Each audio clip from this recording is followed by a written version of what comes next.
नमस्कार। आज हम शोध प्रतिवेदन के बारे में अध्ययन करेंगे। इससे पहले हमने प्रतिवेदन का अर्थ, उसकी विशेषताएं और प्रतिवेदन में बरती जाने वाली सावधानियों के बारे में अध्ययन किया है।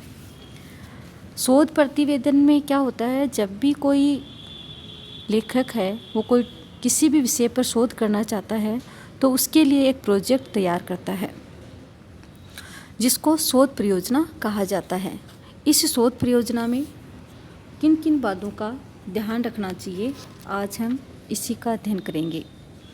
किसी क्षेत्र विशेष में स्वतंत्र शोध कार्य करने को अनेक शोध संस्थाएं प्रोत्साहन, आर्थिक सहायता एवं मार्गदर्शन प्रदान करती हैं। इनमें सर्वाधिक प्रसिद्ध संस्थाएं भारतीय सामाजिक विज्ञान परिषद, विश्वविद्यालय अनुदान आयोग, जिसका अभी नाम परिवर्तित कर दिया गया है उच्च शिक्षा विकास आयोग, भारतीय इतिहास अनुसंधान परिषद आदि हैं। शोध परियोजना के लिए बहुत सी संस्थाएं हैं, जैसा कि अभी मैंने आपको बताया, जिसमें विश्वविद्यालय अनुदान आयोग है। ये सारी जो संस्थाएं हैं वो शोध कार्य में आर्थिक सहायता प्रदान करती हैं। ये संस्थाएं प्रतिभावान एवं अनुभवी शोधकर्ताओं से अनुसंधान परियोजना या अनुसंधान प्रस्ताव आमंत्रित करती हैं तथा उनकी विशेषज्ञों द्वारा जांच करवाकर आर्थिक सहायता प्रदान करती हैं। ये अनुसंधान प्रस्ताव उन संस्थाओं के समक्ष किसी एक पात्रता प्राप्त शिक्षक, संपूर्ण संस्था या किसी एक शोधकर्ता द्वारा प्रस्तुत किए जा सकते हैं। भारतीय समाज विज्ञान परिषद, जिसको ICSSR कहा जाता है, के अनुसार प्रत्येक शोध प्रस्ताव या परियोजना में निम्नलिखित बातें होनी चाहिए। हमने यहाँ यह अध्ययन किया कि शोध परियोजना को तैयार करने के लिए बहुत सी ऐसी संस्थाएं हैं जो कि आर्थिक सहयोग प्रदान। अब हम चर्चा करते हैं शोध परियोजना को तैयार करने के लिए किन किन बातों का ध्यान रखना चाहिए। सबसे पहले जो ध्यान रखना चाहिए वह है शोध परियोजना का शीर्षक। जब भी कोई लेखक या पाठक किसी भी विषय पर रिसर्च करना चाहता है तो सबसे पहले उसको एक टॉपिक का चयन करना पड़ता है और उसको शीर्षक देना पड़ता है। शीर्षक जो होता है उसकी जो विषय वस्तु है वह निश्चित होनी चाहिए। शीर्षक है वह सीमित और स्पष्ट होना चाहिए। तो हमने ये देखा कि शोध परियोजना को तैयार करने के लिए सबसे पहला जो प्रयास किया जाता है वह है शोध परियोजना से संबंधित शीर्षक का चयन।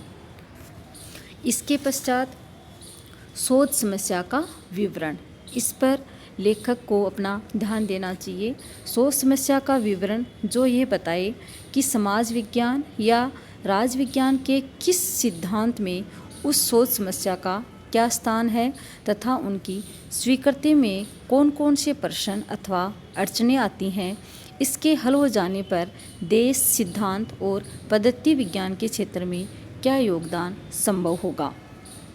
जब शीर्षक का चयन कर लिया जाता है तो शोध समस्या का विवरण पे ध्यान दिया जाता है, जिसमें इस बात पर बल दिया जाता है कि इस शोध समस्या का क्या महत्व है, क्या स्थान हो सकता है और इस शोध में कौन कौन से अड़चनें आ सकती हैं, इस शोध से संबंधित कौन कौन से प्रश्न हो सकते हैं।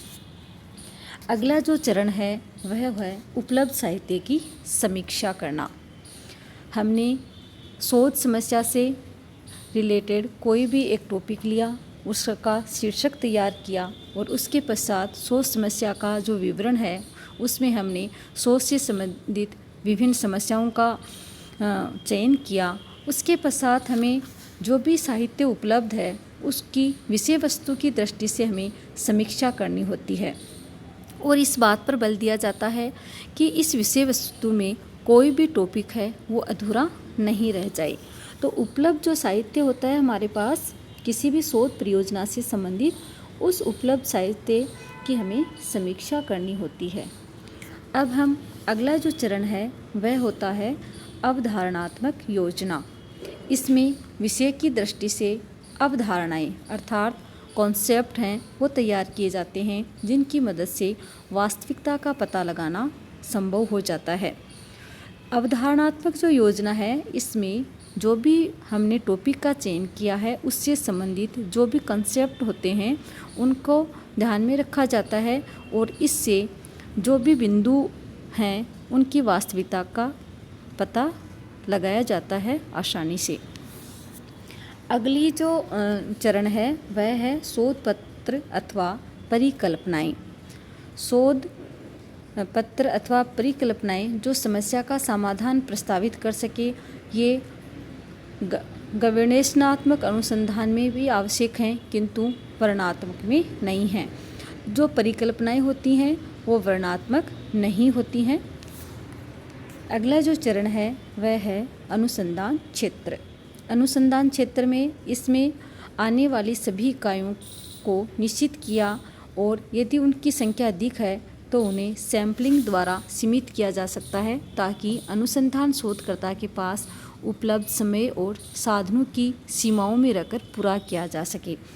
अनुसंधान जो क्षेत्र है उसमें इस बात पर बल दिया जाता है कि जो भी हमारे पास सामग्री इकट्ठी हुई है अगर उसकी मात्रा ज़्यादा है तो हमें सैंपलिंग द्वारा उस सामग्री को कम किया जाता है, सीमित किया जाता है, जिससे कि जो अनुसंधान करता होता है उसका समय है वो ज़्यादा नहीं लगे और न ही ज़्यादा संसाधनों का प्रयोग वह कर पाए।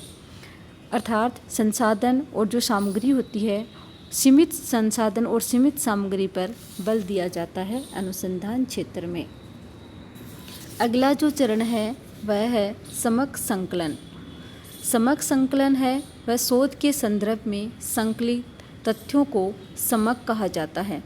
समक संकलन का सामान्य जो अर्थ होता है वो होता है डाटाज और वेरिएबल्स होते हैं।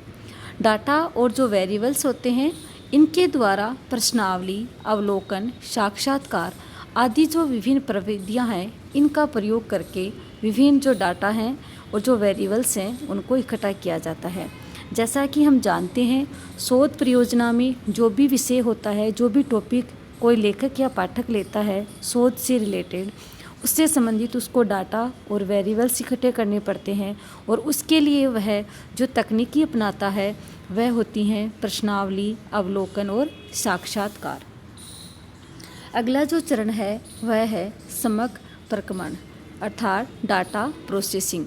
इसमें समकों को गुणों एवं विशेषताओं तथा परिकल्पनाओं के अनुसार तालिकाओं में प्रस्तुत किया जाता है ताकि चरों का विश्लेषण किया जा सके तथा अलग अलग वर्गों के मध्य संबंधों, कार्य, कारण या सहचर का पता लगाया जा सके। इनमें कंप्यूटरों या संगणकों का प्रयोग भी किया जाता है। तो डाटा जो प्रोसेसिंग होती है उसमें एक टेबल तैयार की जाती है और उस टेबल के माध्यम से विभिन्न जो चर होते हैं उनका विश्लेषण किया जाता है। अलग अलग जो वर्ग होते हैं उनके मध्य क्या संबंध हैं, क्या कारण कार्य हैं, इनका पता लगाया जाता है।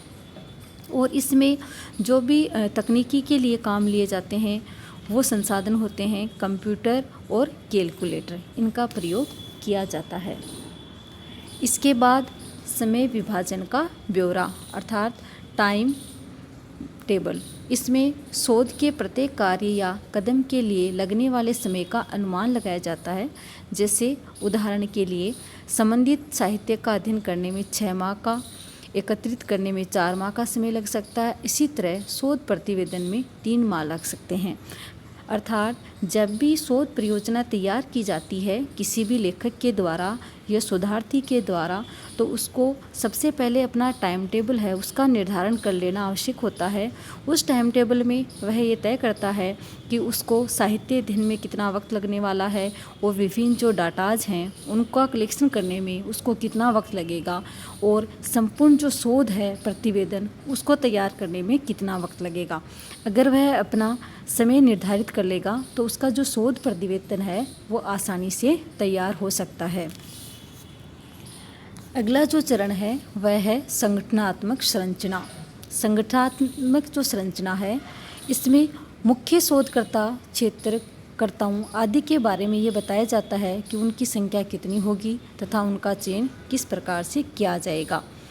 जो संगठनात्मक जो संरचना है इसमें शोधकर्ता है वो ये बताता है कि कितनी संख्या है उन निर्धारित की जाएगी और उनका जो चयन है वो किस आधार पर होगा।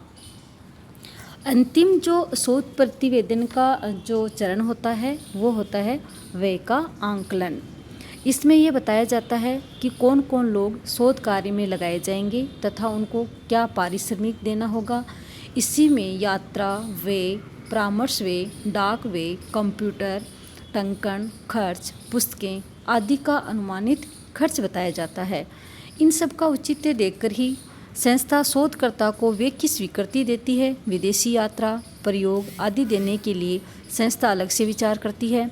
समस्त व्यय का किसी नियुक्त लेखा लिपिक के ब्यौरा तैयार करवाया जाता है। कार्य समाप्ति पर सारे खर्च का अंकेक्षण करवाकर उपयोगिता प्रमाण पत्र दाता संस्था को भेजना होता है।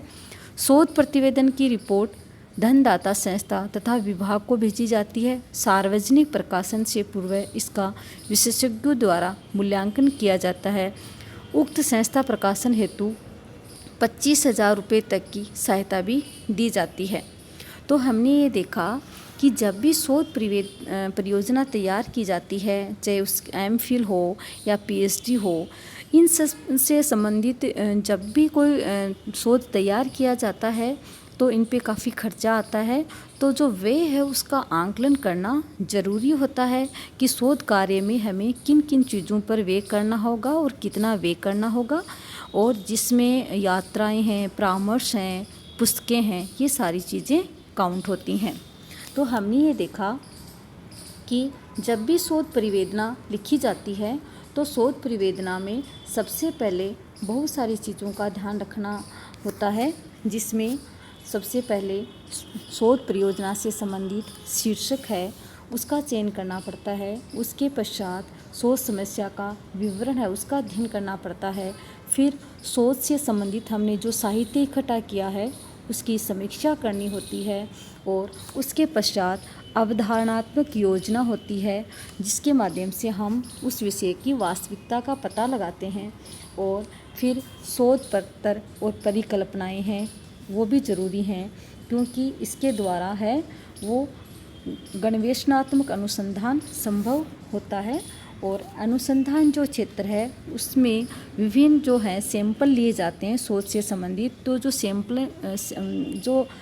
सैम्पलिंग होती है अगर वो बड़ी मात्रा में ली जाती है तो उसको छोटा करने का प्रयास किया जाता है, जिससे कि शोध करने वाला जो अनुसंधान करता है वह आसानी से कम समय में और सीमित संसाधनों में अपने शोध को पूर्ण कर सके।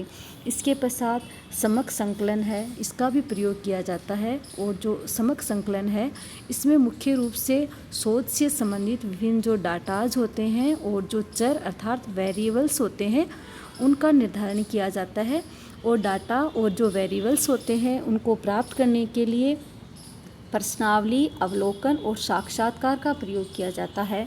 और समक प्रक्रमण होता है, ये एक तरह से डाटा प्रोसेसिंग होती है जिसमें एक टेबल बनाई जाती है और उस टेबल में विभिन्न जो वर्ग होते हैं उनको शामिल किया जाता है और वर्गों में आपस में तुलना की जाती है कि इनका क्या संबंध है, क्या कार्य कारण संबंध है। फिर है समय विभाजन का ब्यौरा को भी ध्यान में रखा जाता है, जिसमें जो भी शोधार्थी है वो शोध परियोजना तैयार करने से पहले एक टाइम टेबल तैयार करता है और उसमें ये निर्धारित करता है कि उसको कितना वक्त है वो संबंधित साहित्य के अध्ययन में देना है और कितना वक्त है डाटा इकट्ठा करने में देना है और कितना वक्त है शोध प्रतिवेदन लिखने में देना है।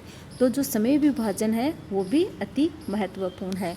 उसके पश्चात जो संगठनात्मक जो संरचना होती है इसमें जो शोध करता है वह क्षेत्र और कर्ताओं के बारे में बताता है कि उनकी संख्या कितनी होगी, कितने लोग हैं वो काम कर सकते हैं शोध में, उनका चयन किस आधार पर होगा। अंतिम जो होता है वह होता है व्यय का आंकलन। जब भी कोई शोधार्थी शोध कार्य शुरू करता है तो उसके समक्ष जो सबसे बड़ी समस्या आती है वह आती है आर्थिक समस्या। तो जब भी वह शोध कार्य शुरू करेगा उससे पहले वह एक आंकलन करता है कि कितना व्यय उस शोध कार्य में उसका खर्च होने वाला है, चाहे वह यात्रा से संबंधित हो या परामर्श व्यय हो या कंप्यूटर से संबंधित हो या पुस्तकों से संबंधित हो या फिर विदेशी यात्राओं से संबंधित हो।